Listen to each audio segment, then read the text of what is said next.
Welcome back to another technical deep dive here in the debug zone. Today we're tackling a big question and breaking it down with insights from other users. Hopefully this clears up some misconceptions and helps you get the answer you need. So buckle up, stay a little curious, and let's jump right in.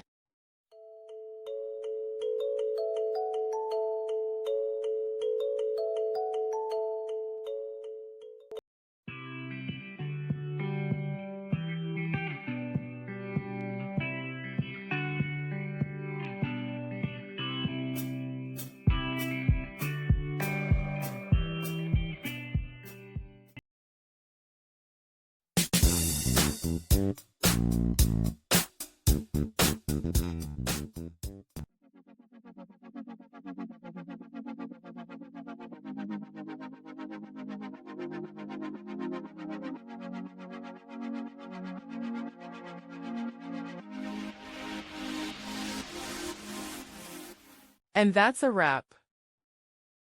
I hope you found the answer you were looking for. If you did, take a second to hit that subscribe button. It really helps out.